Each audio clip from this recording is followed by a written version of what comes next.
Boys, we got cars back on the track, and I think from all of us, we could not be more excited. Green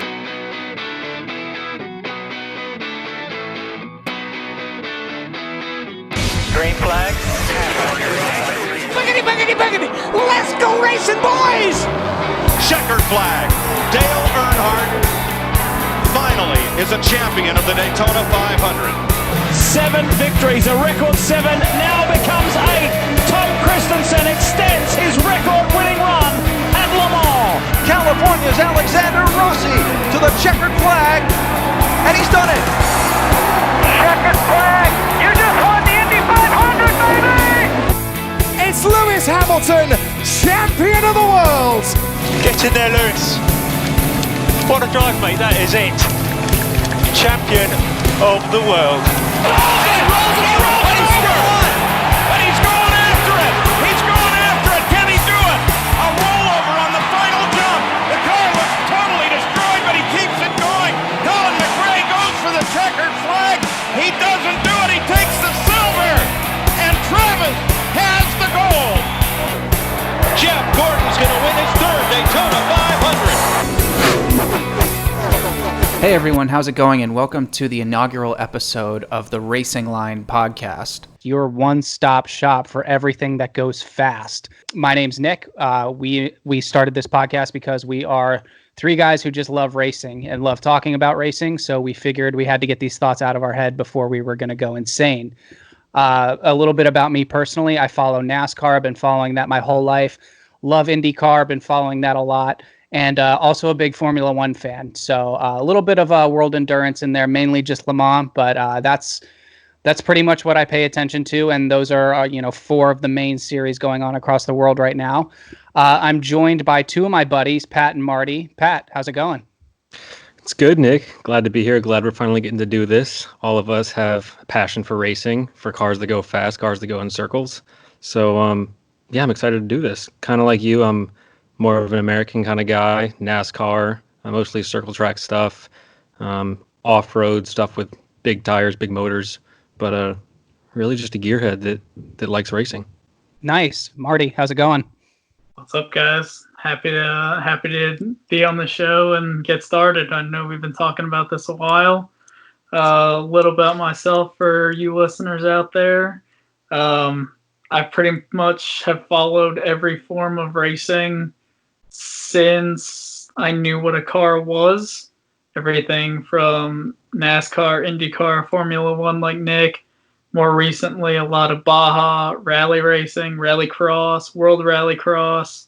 You name it, I watch it. There's nothing I won't. Even motocross, supercross. Love the 2-wheel action as well. So I know we have a lot to cover.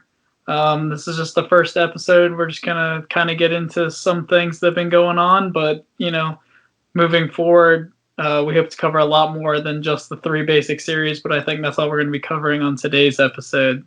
So, Nick, you want to get us started? Absolutely. You nailed it. So, of course, with this whole global pandemic going on, there's a lot that's been put on hold. Fortunately, one of the things that has come back to us is NASCAR. Probably, I think it's safe to say, if you guys will agree with me, the series that the 3 of us follow the closest and the one that we followed for the longest. NASCAR was also, between NASCAR, F1, and IndyCar, it was the only one to actually get their season started before this whole mess happened. So I think it's a big relief to all of us that they were able to sort of pick up where they left off, albeit in an expedited format. That being said, what have you guys thought about this whole racing on Sunday and then Wednesday type of thing? I've personally loved it. Yeah, I mean, this has been arguably a blessing in disguise for NASCAR. Obviously, we started watching NASCAR in the heyday, when it was huge and packed and the grandstands were full of people. And unfortunately, the past, I want to say 7-8 years or so, you've definitely seen a slow decline. I know we all attended the Richmond night race last year, and you're starting to see the grandstands. Every other row get turned into like a beer stand or a beer wall kind of, or just advertising space. Yeah, just advertising space everywhere, and it's just because they're just not selling those tickets anymore. So the track's got to make the money somehow. So sell the advertising or make the experience more enjoyable for the fans, which is good. But it's a shame when you look at the grandstands and sometimes they're half full, or you look at like some of the old Dover races and now like all of turn 3 is nothing but advertising anymore. Like, it's just a shame. But I think this gives NASCAR a great opportunity to jump back into the limelight, let people reintroduce people to the sport. And I think the biggest thing for me is that not only is showing off the racing, as we've had very good racing, but a lot of these guys who we're familiar with because we follow the sport so much, like Chase Elliott, Ryan Blaney, these young. I remember years and years ago, you had the young guns who at a time was Ryan Newman and Matt Kenseth. They were the Gillette young guns, if you remember that. Now Matt Wow, Kenseth is yeah. like 45, 48 years old or something like that. Yeah, still racing, so good for him. Yeah. But there's this new wave of young talent. Even, I mean, the rookie class this year is very good. I know we're going to get into that later, but there's this whole new wave, and I think it's showing people who haven't watched in a while or maybe just don't watch racing at all. They're looking for something to watch. It's a Wednesday night as we're recording this. So I'm excited to watch the Charlotte race tonight. And there's people out there who are getting to watch this, and they're getting introduced to these guys. People who may have watched years ago and then kind of stopped. Like, they knew Jeff, they knew Matt, they knew those guys, but maybe they don't know Chase Elliott and Ryan Blaney and even guys like Logano. Some people might not know Logano and Brad Keselowski, which is crazy to think, but like, it's reintroducing people to the sport, and we've had great racing. So I think this coronavirus has honestly been a crazy blessing in disguise for the sport. I was thinking the exact same thing. And honestly, for the first time in almost a decade, I feel like NASCAR is kind of doing the right thing. They're kind of taking the right steps, beginning with the iRacing Pro Invitational Series. There was no racing going on anywhere. Even though that was virtual, it was still a simulation, and it still got real drivers competing against each other. It was something to watch. Now with grandstands empty, we still have we have actual racing now, actual cars going around the track. And like you had mentioned, an expedited schedule. So I think for all of us, having a race on Sunday and then Monday, then Tuesday, now it's Wednesday, and we're about to watch the Charlotte 2 on a Wednesday night in prime time, albeit on Fox Sports 1. But with NASCAR being the only motorsport on television right now, I think it can definitely boost ratings like we saw with the first Darlington race back. Absolutely. So touching on that first Darlington race, Darlington is, it's called the Lady in Black for a reason. That track chews up tires, it chews up cars.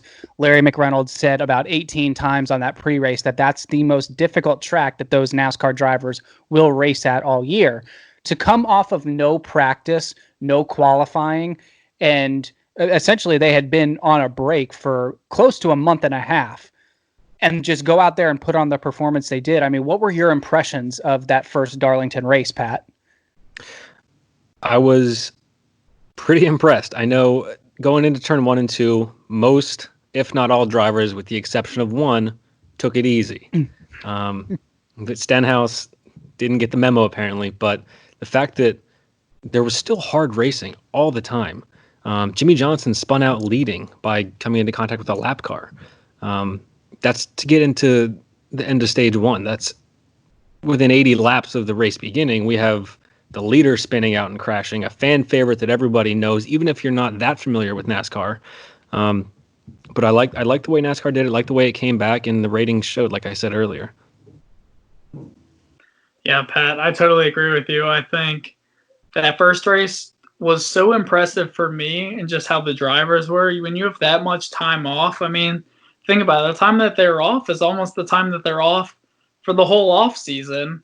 When you consider when they come back for the duels and everything at Daytona, I mean, 6 weeks, like it's very close to like the off season. So you had like a whole off season, and then you come in, there was no practice, there was no qualifying, a completely green track, and besides Stenhouse, obviously just forgetting how to drive like he does every week.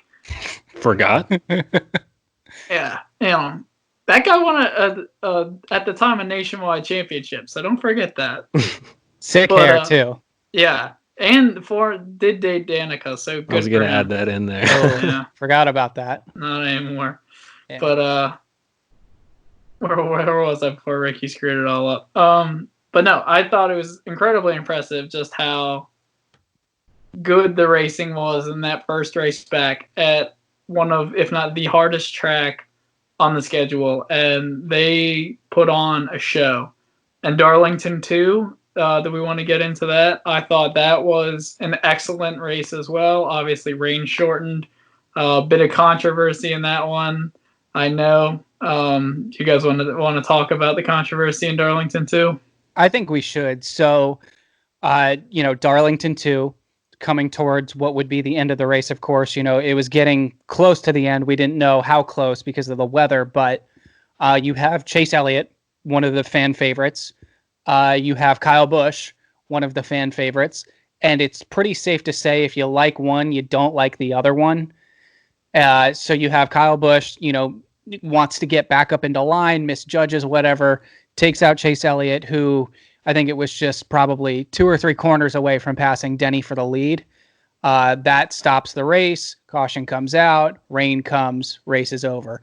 So Chase obviously showed his displeasure with Kyle's, judgment there. What did you guys see in that whole incident? I think he was just telling Kyle he was number one. Obviously, it was a misjudge. Kyle, he's an incredible race car driver in all 3 series. He just misjudged it. There was no getting around that. It was a mistake. He owned up to it. Doesn't make it any easier for the 9 team. It wasn't intentional. And I think we saw in the truck race at Charlotte that there's not necessarily beef between the two. But I don't think they get along, or there's still a little rivalry, maybe something brewing. Yeah, I think there's always been a little something with Kyle and Hendrick. Going back through the years, I can think of a couple instances that, because I've been a fan of many different drivers, but there was a time I was a big fan of the 5 car, and the 18 and the 5 car used to have issues in the past. I remember, I want to say it was Casey's last year. He was taken out, I think, 2 or 3 times by the 18 alone, and a couple other times by a couple other Gibbs cars that year when he just had really bad luck. And then I remember William Byron last year at Watkins Glen, and Chad Canals took issue to what the 18 did. So I think there's always kind of been an issue with the 18 and the Hendrick cars. I think moving forward, Chase is showing to be very strong. Obviously, he has the fans behind him, and if you're not a Kyle Busch fan, you hate him no matter who you root for. So I think that it kind of helps Chase gain even more fans.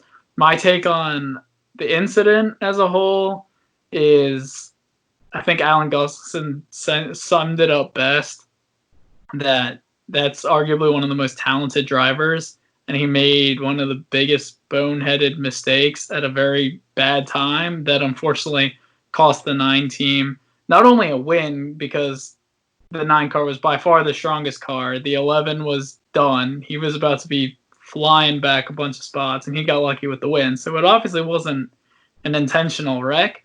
It was just a boneheaded move, and then he took responsibility for it. But last night we watched that truck race, and I'm starting to see what could be a little bit of a rivalry, because we see Chase do the Kyle Busch bow, and apparently after the race, Kyle described it as cute that Chase did that, which I thought was interesting, because I thought with no one going after each other, we might be okay. They showed Kyle coming up to Chase after losing the 600 in heartbreaking fashion, as a show of sportsmanship. So I thought that was interesting. But then Chase kind of just having some fun with it, and it seems like Kyle, has a stick up his bum when Chase does the bow. So it'll be interesting moving forward to see what brews out of this. Definitely. I mean, they're racing drivers. They're also colleagues, but they're also competitors. And let's be honest, racing drivers do have a flair for entertainment, and they're also, they want to win. And when they don't win, they're pissed, and they have every right to be because that's their life. So I understand why Kyle looked a little salty. I don't like the guy at all, but I definitely think I completely agree. It's going to be interesting to see what happens with these two going forward. Well, I think that Chase was able to do the bow and get that little next edge up because he finally beat Kyle. He got wrecked by Kyle in Darlington. He finished one spot ahead of Kyle after he should have won the 600. So he's not Lady Luck has not been on his side recently, and to finally get some sort of victory, yes, it was a Truck Series race, but over Kyle Busch, and also winning the two $50,000 bounties. So he won $100,000 to a charity of his choice. It's got to give you a little pep in your step. Definitely. Obviously that's a great thing that they were doing, and it's for a great cause. But I'm pretty sure it had to feel good to take money away from Kyle. I think anytime you can beat Kyle in anything, it's a good feeling, especially when you've had that much bad luck in the past 2 weeks. Definitely. So, you guys touched on the 600 a little bit. Obviously, heartbreaking for the 9. Tough call, sort of damned if you do, damned if you don't. He comes into pit with, I think, 2 to go after his teammate spins. They do the NASCAR overtime thing, and the 2 wins. Big win for Ford. That was their first win in the 600 in a pretty damn long time. So with these first races that have gone on, we had Darlington 1, Darlington 2, Charlotte 1, the 600, and then we have Charlotte 2 tonight. So far in these races, who would you guys say has been the most impressive driver or team so far?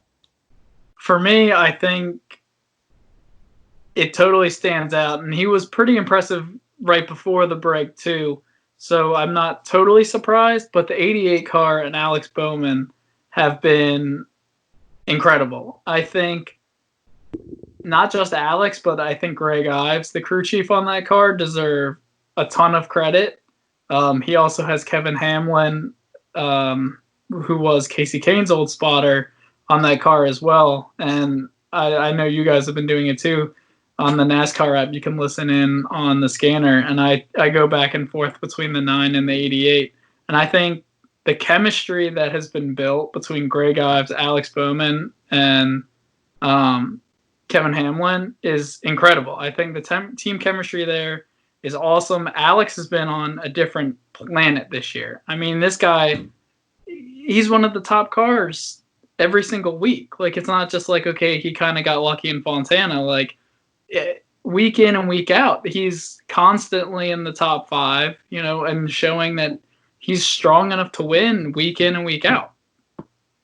Bowman dominated in Fontana. That wasn't a little strike of luck. But I think since this hiatus, the Hendrick cars really, and Chevy as a whole, but more specifically the Hendrick cars, have been impressive to me. Like I mentioned earlier, Johnson was leading when he wrecked himself, unfortunately, at Darlington. Elliott was making a charge to the front, was going to pass Denny Hamlin with around 20 to go in Darlington 2.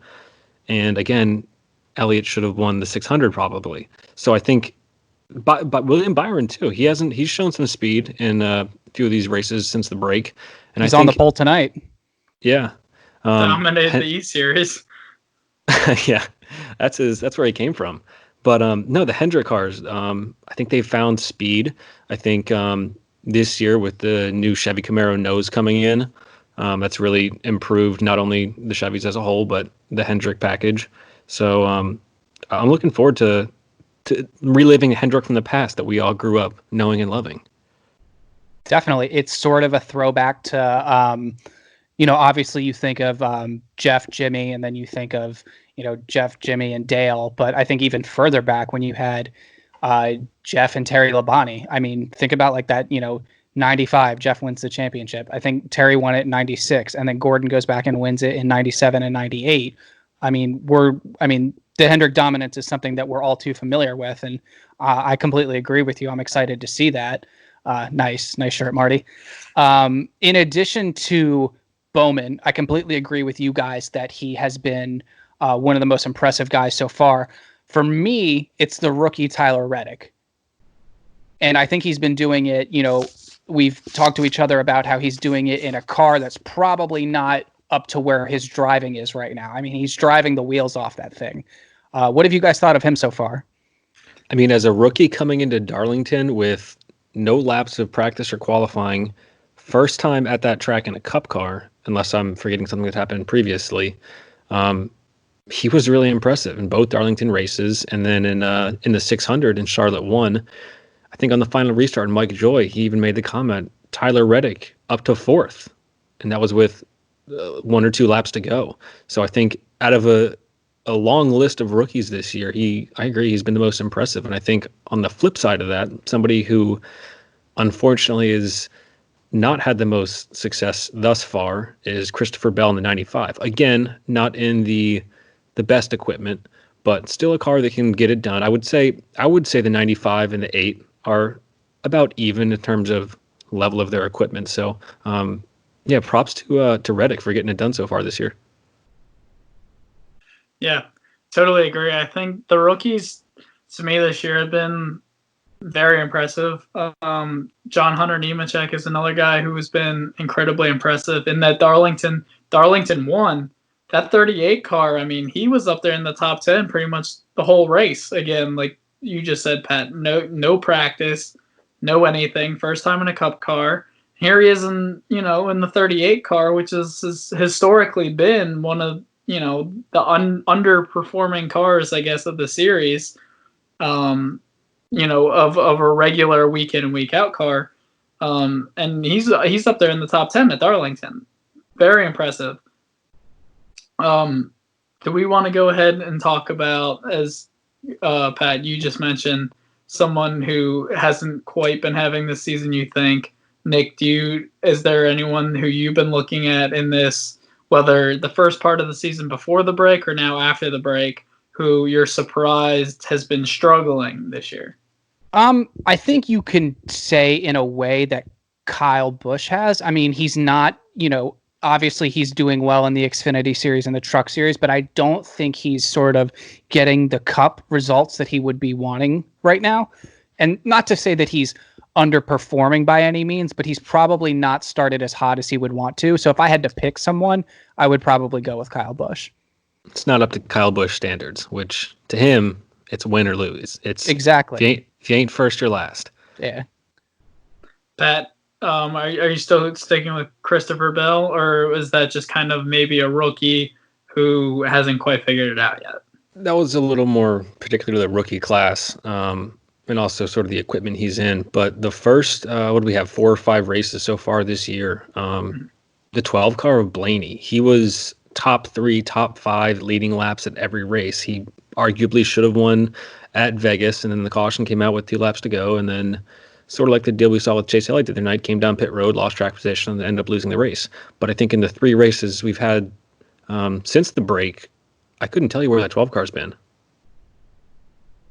Yeah, I totally agree. I was expecting a lot from Ryan Blaney this year, and now coming, after the break, I'm still surprised to see that 12 car kind of struggling. So it'll be interesting to see how he does. For me, the guy I'm kind of surprised by, and it goes with Kyle Busch, and again, sticking with the Gibbs cars and Toyota in general, has been Martin Truex Jr.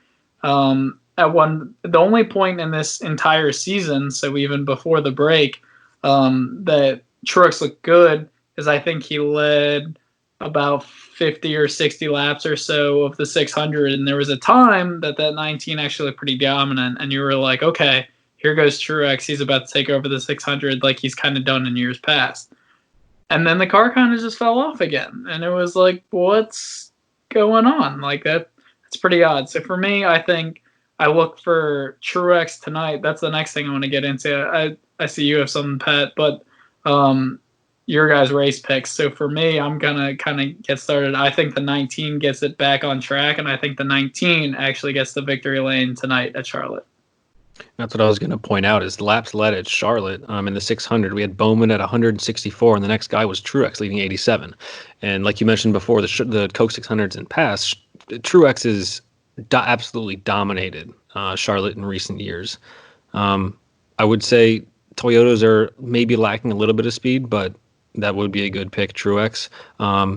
Speaking of Toyotas, Denny Hamlin, their crew chief, car chief, engineer, they're all suspended 4 races for that team losing ballast, the tungsten weight out of their car in the beginning of the 600. So I actually posed this question to Bob Pockris earlier on Twitter on a live Q&A, and he did reply to me, not a big deal.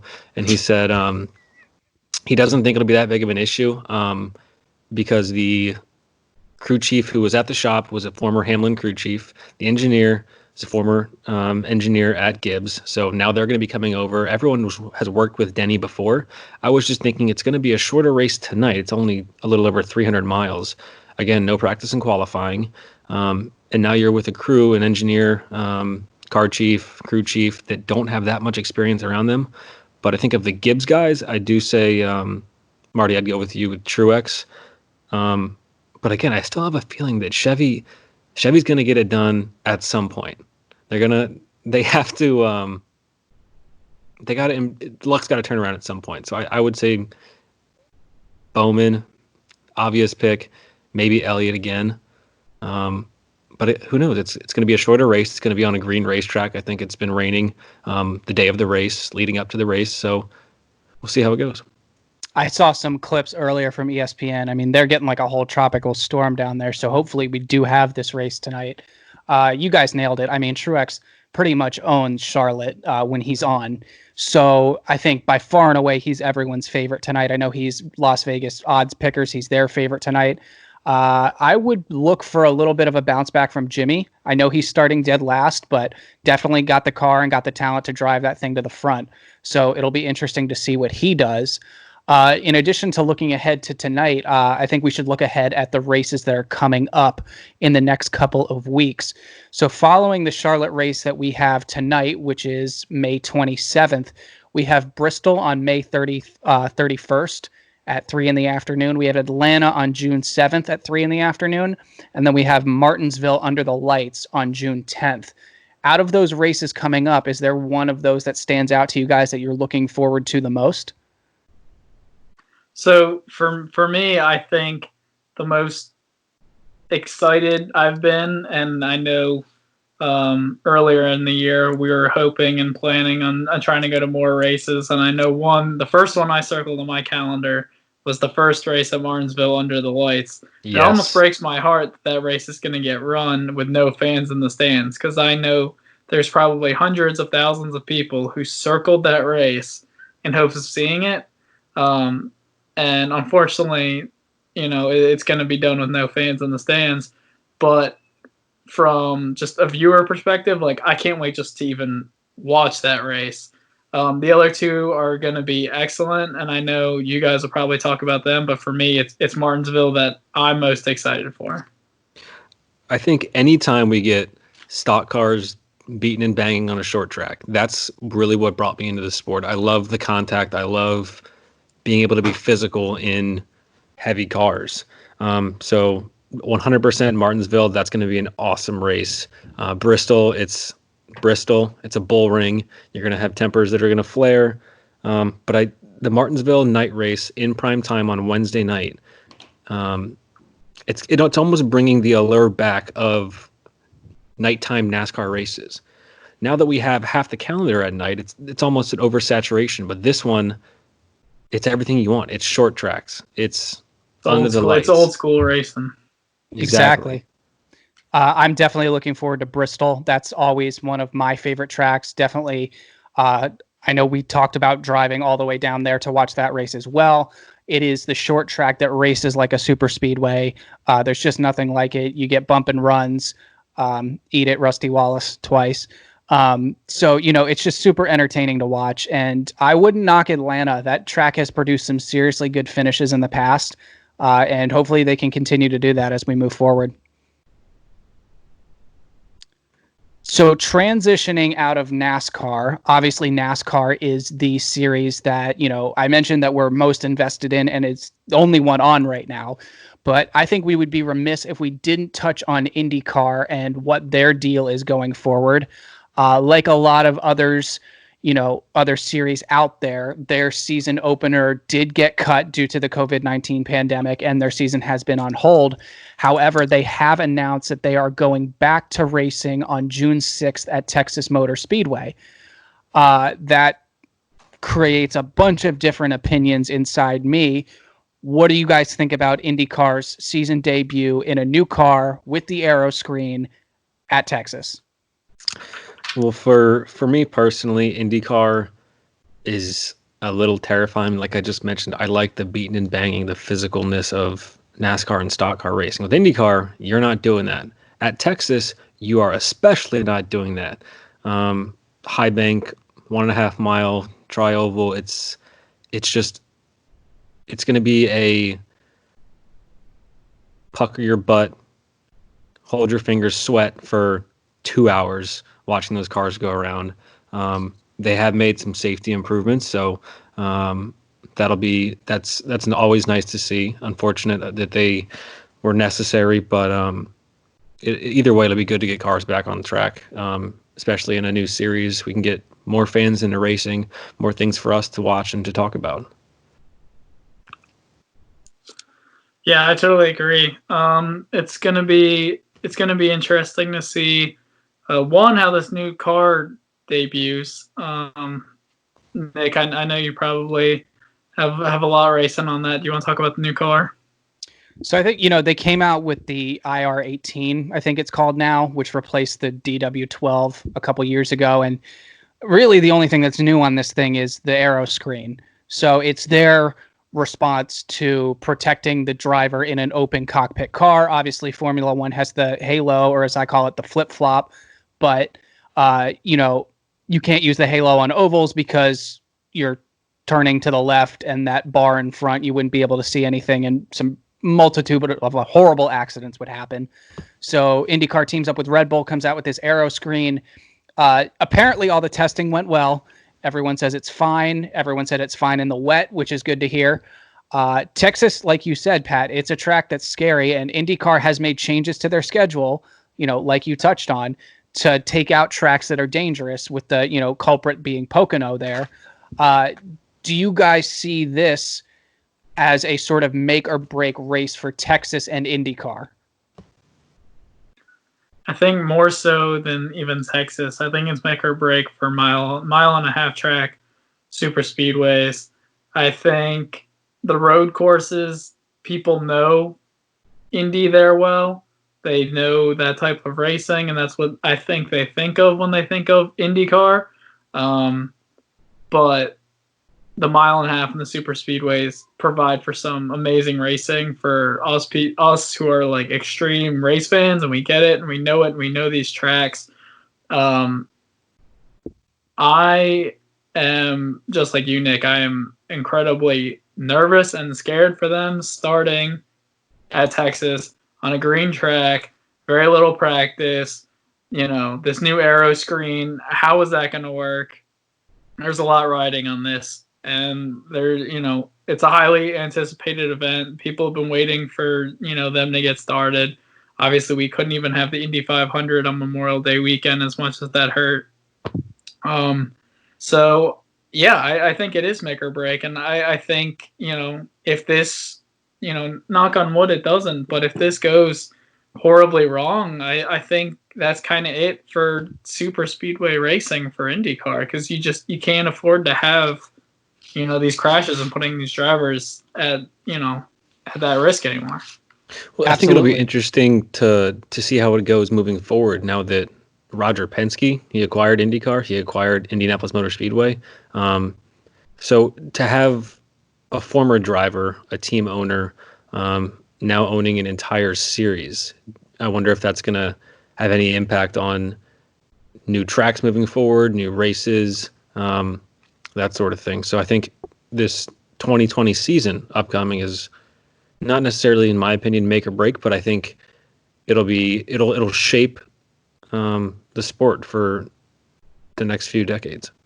I completely agree, and I think a lot of people were excited when Penske acquired IMS and the IndyCar series, but there's definitely some high expectations going forward.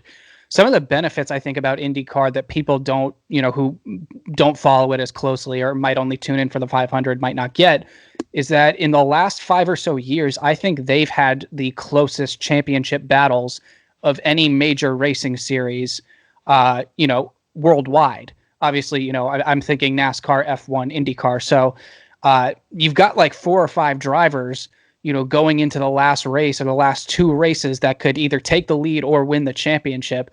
And I think that's incredible to watch because it really is so exciting.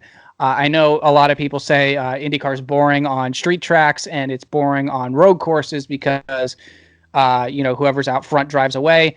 I think that the new car and the new packages that they've had have really developed into, they've been able to develop these cars into very raceable machines where, just because you're out front does not mean you're going to be able to hold your car out front like in Formula One. Marty, going back to what you said about the 500, obviously it's extremely unfortunate that we weren't able to have it on Memorial Day weekend because I know that's all one of our favorite days of the year. But they have said that they are, they're rescheduling it. It's going to be August 23rd. What are you guys looking? Do you have any favorites for that race? I don't know, if there would be fans there or not. My gut tells me right now, no. Just what are your impressions of an Indy 500 potentially with no fans? And do you have any favorites for who's going to drink the milk this year? So for me, what kills me is I can't even imagine an Indy 500 with no one in the stands. Like it's one of the few events as this has been going on that to me would be crazy to have no fans in the stands. Like, yeah, I don't even know what you would compare it to other than like an NBA Finals or a World Series game, like I would with say just a no Super one in Bowl. the stands. Yeah, it is. It's the Super Bowl of racing. Yeah. So imagine the Super Bowl with no fans. Like to me, it won't even be the same. So I hope that there's by that time able to be fans in the stands. Maybe not at full capacity. Obviously, that race is sold out every year for the past 100 years. But as for a favorite, not even for that race, but as this season as a whole, there's a good amount of rookies again. As there have been, it feels like kind of every IndyCar year, there's a good amount of rookies infiltrated into the field. But for me, I think experience is going to be huge this year with very little practice, very little testing anywhere. So the drivers that really know these tracks, they really know these cars as best as they can. Obviously, with the aero screen, it's going to be a little different, but I think that favors a veteran driver more. That's why I like. So I look at a guy like Scott Dixon, Will Power, those guys who have been in these seats a very long time and have very good rides as well.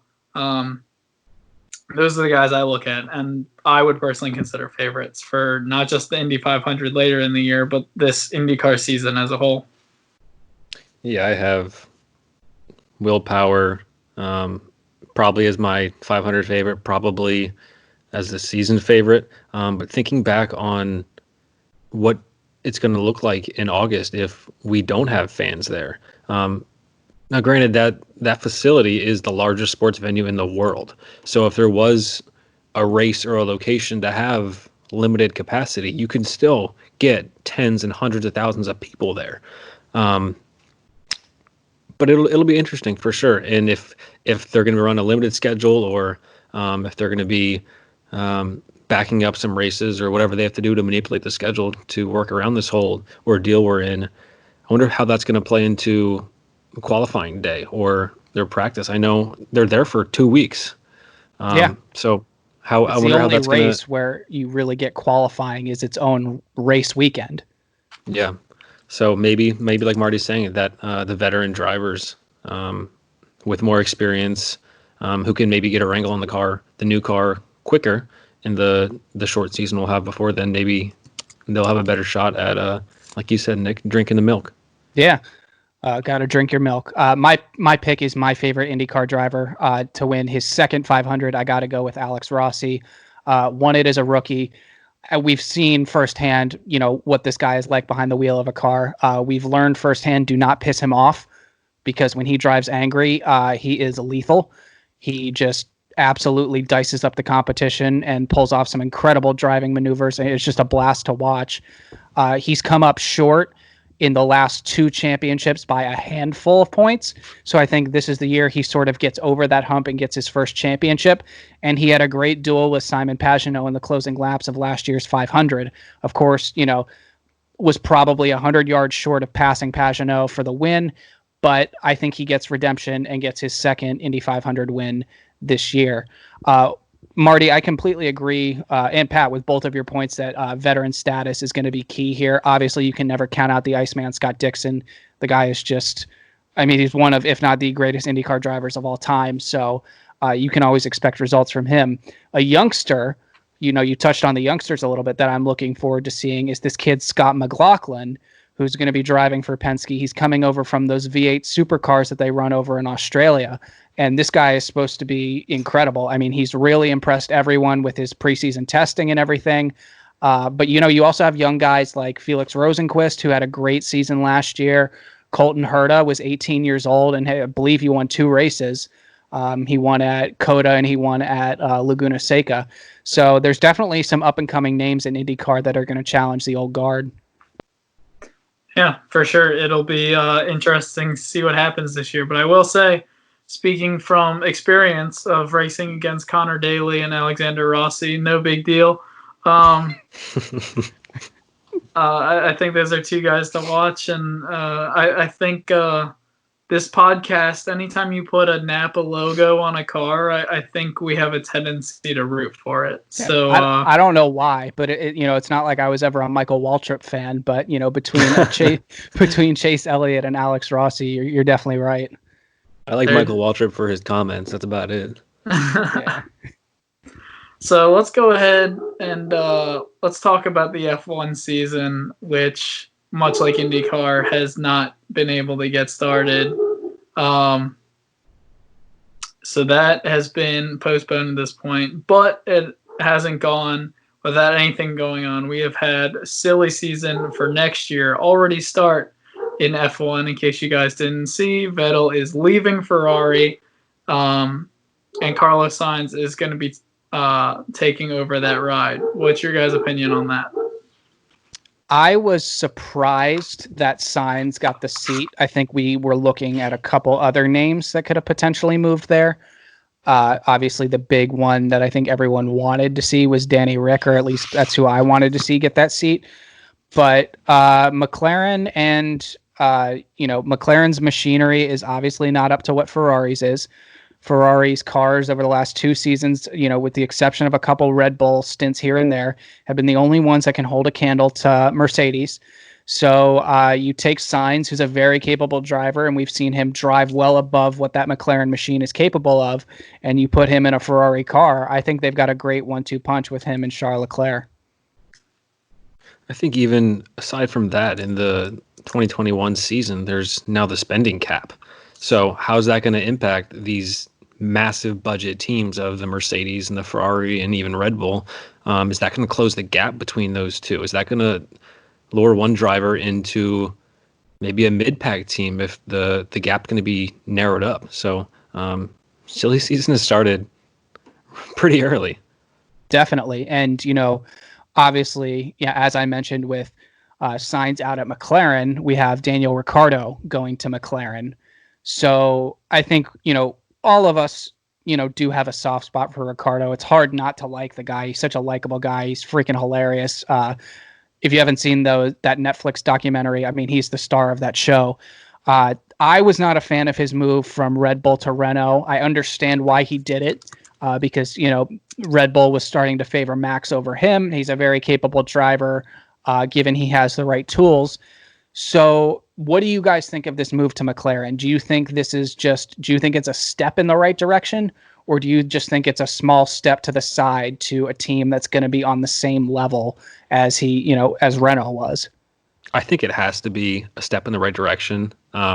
Ricciardo, he is my guy. I think Nick, 2 years ago, whenever that Drive to Survive documentary came out, I was all about that. It's nice to see the behind the scenes, uncensored lives of these drivers in and outside of the race cars and race facilities. But I think going to McLaren, it has to be a step. I wouldn't say it was a step back, for sure. Yeah, I totally agree with what you guys are saying.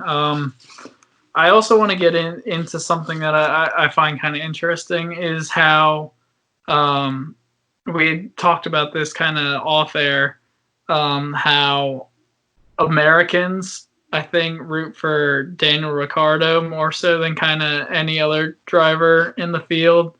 Obviously, it might be the fact that he runs the number 3, or he's just on a popular Netflix documentary and people think he's funny. Whatever it may be, obviously F1 kind of struggles in America. And when we're talking about IndyCar, we kind of mentioned how, obviously the racing, it's, you always know it's going to be one of the Mercedes cars finishing 1-2. Then you have the Ferraris, then maybe the Red Bulls, and then it's just kind of a toss-up from there on whatever's left and whatever's going to make it. But whoever the driver is going to turn 1, at least Americans know, and I think everyone nationwide knows, but, it's still popular. Whoever is the leader in turn 1 of whatever Grand Prix is most likely going to end up winning that race. I mean, barring some mix-up in the pits, absolutely. Right. So, putting all that into consideration, I do find it interesting that Ricciardo is now going to go to McLaren, other than, obviously, I don't think Renault was exactly what he wanted. I think he was just spiteful of Red Bull and wanted a change, got to Renault and realized, okay, this isn't it. And unfortunately, if you can't land that Ferrari ride, that kind of leaves you in no man's land pretty much, with no Mercedes ride open, and obviously he's not going back to Red Bull. So I think he puts himself in a situation where, hopefully he can get an open car or one of those rides at some point. I know it's going to be difficult. We'll see what opens up. But I think he maybe finds that he likes the situation at McLaren better, and at least maybe likes the history of what that organization was. Maybe not recently, but it'll be interesting what happens with Ricciardo, and just this season as a whole. It'll be interesting, and hopefully they'll get to racing soon here as well. I think we have racing potentially coming back early July. On the Formula One schedule. I think there's only 12 races on the revised calendar so far. I think there's 7 or so that have been canceled, not yet rescheduled. I'm sorry, they've been postponed, not yet rescheduled or canceled. And I think 3 races are outright canceled. But if we have racing coming back in Australia July 3rd, 4th, somewhere around that weekend, that'd be a pretty big weekend in motorsports. Definitely. Yeah. You're looking at the Austrian Grand Prix from the Red Bull Ring. You're looking at the Indy GP at IMS, and then you're looking at what's the NASCAR race that weekend? I think it's Indy. I think the Xfinity is doing the road course. The Xfinity series is doing they moved the doubleheader. That's right. So that's a huge weekend that might actually make up for our Memorial Day weekend that we lost, which, as much as, we love the Coke 600 and we love the Indy 500, I think arguably we lost the crown jewel of motorsport, which is the Monaco Grand Prix.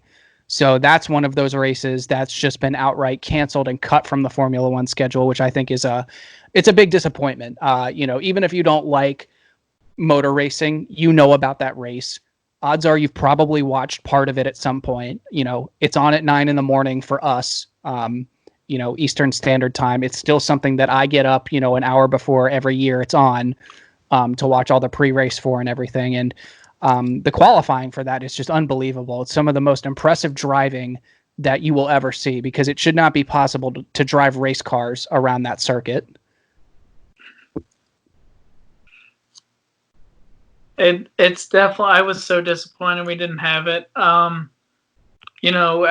someone who watches F1, it's not historically the best actually of racing. It's not the best actual race on the circuit. However, it's the one I think people get the most excited for, and the views are incredible. It's totally a bucket list race for mine to go to. You're never gonna get there. You're not a billionaire. They're the ones that are the most disappointed. Yeah. I'll get there. Don't you worry. You guys can come with me and hang out on my yacht. Sounds good. I will Glad do that. I didn't lose that invite. Let me drive the boat. So I think that about wraps it up. That's all I've got for what's going on right now. Do you guys have any final thoughts before we turn into couch potatoes for the race tonight? That was it. The race tonight. It looks like it's downpouring in Charlotte. But either way, that race is going to get in. We've got NASCAR. June and July is scheduled. I heard within the next week or so they're going to announce further races. Maybe those have fans and limited attendance. Maybe not. Maybe IndyCar in we know Texas is going to be without fans, but maybe in July we'll have some fans in attendance. But glad racing is back. Glad something's on. I was losing my mind over here, but glad to be doing this episode 1. Glad to talk about racing. So speaking of more racing, some slight breaking news. We have an announcement that Supercross is actually coming back, and they're going to start May 31st in Salt Lake City and start resuming their schedule the way it was. So round 11 of the Supercross schedule is going to start this Sunday, May 31st, from 3 to 4 on NBC Sports Network, and then again from 4 to 6 on NBC. And then they'll resume again on June 3rd on Wednesday night as well. So they're kind of doing the with or without Sunday, fans? Wednesday racing. I believe it's without fans in the stands, but they're doing the Sunday, Wednesday racing as well. So that'll be cool. Just anytime we can add more racing. And then I looked as well, and we have the Lucas Oil Off-Road Truck Series starting July 24th at Wild West Motorsports Park in Nevada. So an awesome track out there, and they'll get started in late July. So that's exciting, just seeing racing back on some of these schedules. Last I heard, at least for off-road trucks, Baja isn't getting going. I know I've been talking to Travis a bit. Unfortunately, a lot of American Rally Association events have gotten postponed. They don't know when they'll be able to go. That's already a short schedule as it is, so they could just end up scrapping the whole American Rally schedule, or there's a chance they get started maybe at STPR in September. I had just seen that New England Forest Rally was canceled, and that is normally the July rally race. So unfortunately, it looks like American Rally could be done. And American Rally Cross might not be happening as well. There's rumors that I think the Nitro World Games, if those are able to go, they might have the Nitro Rally Cross again, and that would be it for American Rally Cross. Yeah, I mean, that's all good stuff. So it's encouraging to see that Supercross is sort of following that model of NASCAR doing the Sunday, Wednesday stuff for their premier events. So something's got to be working if someone else is going to copy them. So that's really, really encouraging. Well, we hope you guys enjoyed this first episode. We're going to start off doing these on a bi-weekly basis until a bunch of other stuff starts to pick up and we can gain a little bit more momentum. But feel free to reach out to us on social media, like and subscribe the podcast on Spotify, iTunes, whatever you're listening to it on, and interact with us on social media. We'd love to answer questions that you guys, or if you guys have questions, shoot them our way. And if you want us to talk about certain stuff, feel free to shoot it our way as well. And we'll catch you on the next one.